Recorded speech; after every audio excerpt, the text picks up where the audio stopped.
Hello all, welcome to Deepthi creative thoughts. ఈరోజు special vlog ఏంటంటే ఆషాఢంలో లాస్ట్ సండే బోనాల జాతర జరుపుకుంటాం కదా. అందుకోసం స్పెషల్గా నేను అమ్మవారి రూపంని ఆర్ట్ వేశాను. ఎలా వేశానో చూద్దామా?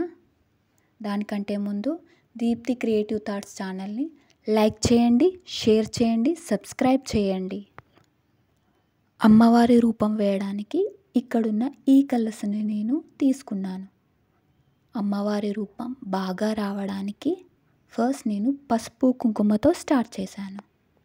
తర్వాత బేస్ అంతా ఎల్లో కలర్ వేసుకున్నాను. ఇప్పుడు ఐబ్రోస్.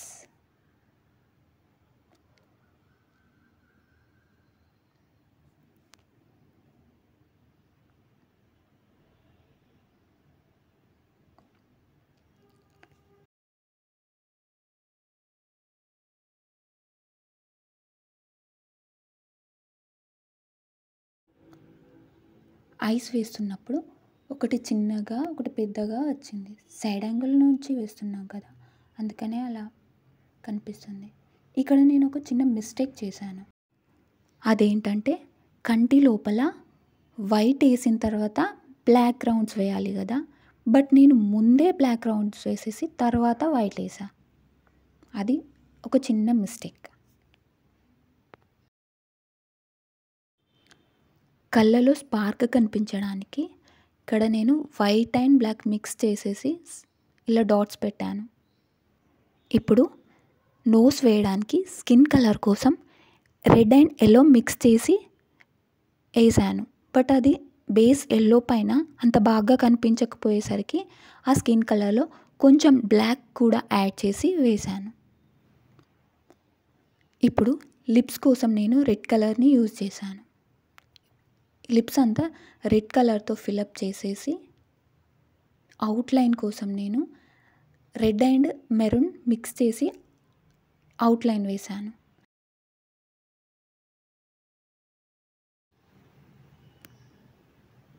ఇప్పుడు అమ్మవారి నాలుక కూడా రెడ్ కలర్లోనే ఉంటుంది కదా, అందుకోసమే నేను నాలుక పెదవులు రెండు మెర్జ్ అవ్వకుండా ఉండడానికి లిప్స్కి అవుట్లైన్ కోసం రెడ్ అండ్ మెరూన్ మిక్స్ చేసి అవుట్లైన్ వేశాను. ఇప్పుడు అమ్మవారి ముక్కు పుడక కోసం నేను పసుపు యూజ్ చేశాను. తర్వాత వైట్ డాట్స్ 3 డాట్స్ పెట్టి అందులో రెడ్ అండ్ సైడ్స్కి 2 గ్రీన్ డాట్స్ పెట్టాను. ఫైనల్గా అమ్మవారి బొట్టు కోసం నేను ఫస్ట్ మెరూన్ వేసుకొని దానిపైనుంచి రెడ్ కలర్ వేశాను. అమ్మవారి రూపం రియలిస్టిక్గా కనిపించడానికి ఇలా మెరూన్ వేసేసి తర్వాత రెడ్ వేశాను. చాలా బాగుంటుంది ఈ లుక్ మాత్రం.